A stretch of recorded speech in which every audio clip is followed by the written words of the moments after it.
परमात्मा से प्रश्न। पहली बात तो यह समझ लें कि यह परमात्मा का मतलब उस परम सत्य से है जो शाश्वत है, सनातन, सदा रहने वाला। अब परमात्मा से प्रश्न क्या हो सकता है, क्योंकि उसने तो हम सबको वो सब कुछ दे दिया है जिसका अभी हमें पता भी नहीं चल पाया। यानी हम तो बस शरीर, मन और विचारों के ही स्तर को समझ पाते हैं और उसी संकीर्णता में जीवन गुजार देते हैं। यानी इस अस्तित्व में बहुत कुछ बिना भोगे ही रह जाता है, बिना जाने ही, बिना अनुभव के ही रह जाता है, जिसके लिए हमारे पास अभी वो पात्र नहीं, वो पात्रता ही नहीं है। यानी सबसे पहले तो हमें पात्र निर्मित करना चाहिए ताकि अस्तित्व से जो कुछ भी इस जगत को मिला है या अस्तित्व ने इस जगत को जो कुछ भी दिया है उसको पूर्णता से भोग सके। यानी तब बात आती है कि हमारा शरीर स्वस्थ हो, हमारी सभी इंद्रियां शक्तिमान हो और संवेदनशील भी हो और हमारी चेतना भी विकसित हो। यानी तब हम इस अस्तित्व के गहन रहस्यों को जान सकेंगे, अनुभव कर सकेंगे। यानी शरीर के खान पान से, योगा और व्यायाम से शरीर हष्ट-पुष्ट रह सकता है, जिसके लिए पौष्टिक भोजन चाहिए, सम्यक व्यायाम चाहिए और सम्यक आराम और नींद भी चाहिए। लेकिन हमारी चेतना के लिए तो ध्यान चाहिए। यानी ध्यान ही चेतना का भोजन, और तब हम अपनी तैयारी बना सकेंगे। या कहो कि अब हमारा पात्र तैयार हुआ। अब यहाँ बड़े बड़े साधक भी भूल कर जाते हैं कि वो जीवन भर पात्र ही तैयार करते रहते और कुछ भोग नहीं पाते। यानी इसी योग साधना के साथ हमें इस जीवन को भी जीना, यानी शरीर के स्तर का भोग और मन विचारों के स्तर की उपयोगिता की भी जीवन में ज़रूरत पड़ती है, क्योंकि अनुभव तो शरीर के स्तर के भी होते हैं, मन और विचारों के स्तर के भी होते हैं। और यदि इस शरीर, मन और विचारों का उपयोग नहीं करोगे तो कम से कम इस स्तर के अनुभवों से तो चूक ही जाओगे, जिससे फिर बार बार पीछे मुड़कर देखना पड़ेगा, जिससे आगे की यात्रा में बाधा भी हो सकती है।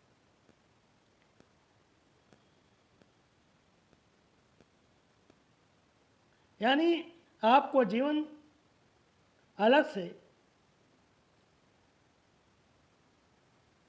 नहीं मिलना, इन्हीं दैनिक दिनचर्याओं में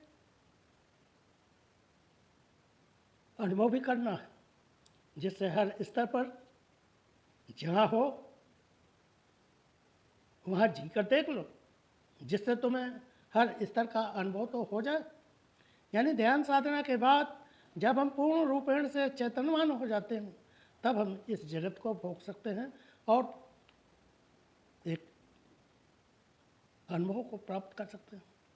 यानी एक बोधयुक्त व्यक्ति जब अपनी परम चेतना के स्तर पर इस संसार को भोग लेता है और पाता है कि परमात्मा ने जो कुछ भी दिया है वो सब तो भोग चुके, और तब उसके अंदर से ये प्रश्न उठता है कि हे प्रभु,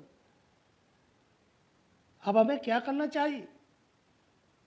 यानी अब उसके पास कुछ करने को नहीं रहा, कुछ सोचने को और समझने को भी नहीं रह गया, और सब कुछ भोग कर अब कुछ भोगने को भी नहीं रह गया। तब उसके सामने एक प्रश्न खड़ा होता है कि अब वो क्या करे। यानी ये छोटा सा जीवन जिसको लोग ऐसे गुजार देते हैं कि पता ही नहीं चलता, और अंत में लगता है कि अरे जीवन बीत गया और हाथ तो कुछ लगा नहीं, और तब ऐसे आदमी को ये जीवन बहुत छोटा लगने लगता है। यानी अस्तित्व ने जो हम सबको जीवन दिया है, जिसमें जो समय मिला है, वो पर्याप्त है। यानी हमसे ज़्यादा अस्तित्व को पता है कि मनुष्य को कितना बड़ा जीवन चाहिए, कितनी बड़ी उम्र चाहिए। उसी हिसाब से वो हम सबको जीवन देता है और उम्र देता है। यानी यदि आदमी एक होश हवास के साथ जिए तो जो उसको जीवन मिलता है वो कम नहीं। यानी होश भरा जीवन तो एक पल में ही वो सब कुछ देख लेता है, भोग लेता है, अनुभव कर लेता है जो इस अस्तित्व में छिपा हुआ है। यानी छिपा हुआ इसलिए कहा जाता है कि हम स्वयं ही बेहोशी में जी रहे हैं, इसलिए अस्तित्व के रहस्यों को पता नहीं चल पाता। और एक पल में वो जो रहस्य चूक जाता है या हमारे सामने से गुजर जाता है, उससे भी चूक जाते हैं। तभी तो हमें जीवन में संतुष्टि नहीं मिलती।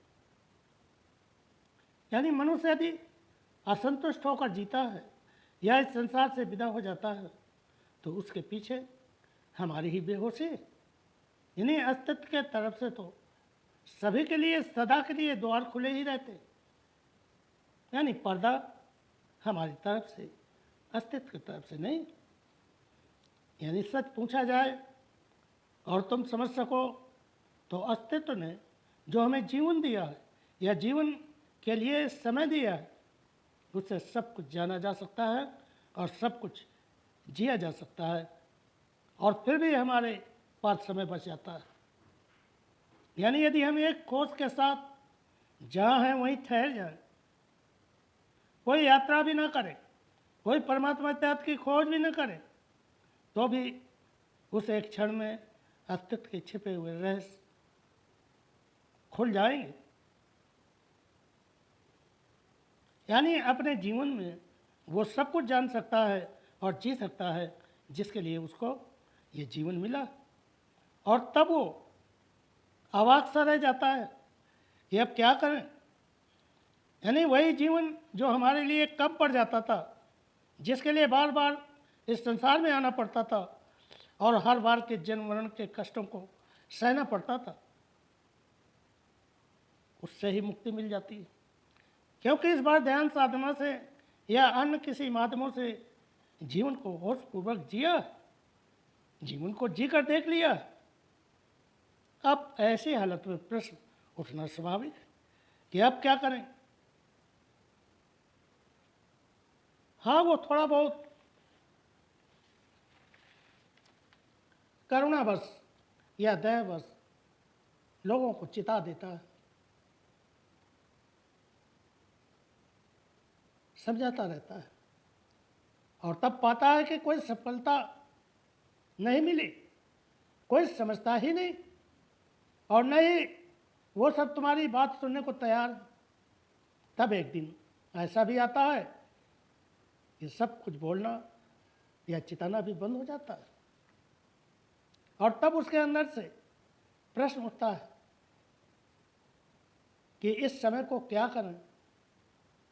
और तब वो कई बार परमात्मा से भी प्रश्न करता है कि हे प्रभु, अब और क्या करना है, क्योंकि मैं तो एक अदना सा आदमी हूँ, मुझे नहीं पता कि अब क्या करना है। यानी अपनी चेतना के स्तर पर जितना जिया जा सकता था, भोगा जा सकता था, उतना तो भोग लिया। अब और भी कोई स्तर है या और भी कोई जगत है जहाँ आप हमें भेजना चाहते हैं। यानी ऐसे तमाम तरह के प्रश्न उसके अंदर से उठते हैं। यानी यहाँ कहने का सार ये है कि जिस जीवन को तुम ऐसे गुजार देते हो कि जैसे जीवन में प्रवेश ही नहीं हुए हो, और जीवन बीत जाता। वो जीवन इतना छोटा नहीं है। ये जो जीवन हम सबको मिलता है ये पर्याप्त है जीने के लिए, जीवन को जानने के लिए और जीवन को भोगने के लिए भी। यानी जहाँ आदमी मृत्यु के आगे या परमात्मा और खुदा के आगे हाथ जोड़ता है कि अभी हमें और जीवन दे दो और लंबा जीवन कर दो, वहीं पर एक बौद्धिक व्यक्ति के सामने ये भी प्रश्न उठता है कि अब समय मेरे पास बहुत है, अब क्या करें। यानी यदि मनुष्य चाहे तो ऐसा भी जीवन जी सकता है कि वो सब कुछ भोग ले, सब तरह से जी भी ले, जहाँ फिर कुछ भी पाने जैसा न रहे, और तब हमें पूर्ण संतुष्टि मिलती है। और तब परमात्मा या अस्तित्व के प्रति बिना धन्यवाद दिए रह नहीं सकते। यही धन्यवाद प्रार्थना है।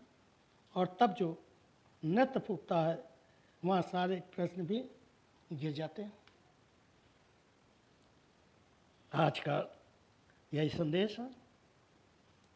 सभी मित्रों को मेरा प्रणाम पहुँचे। स्वामी रामविलास भारती, कानपुर।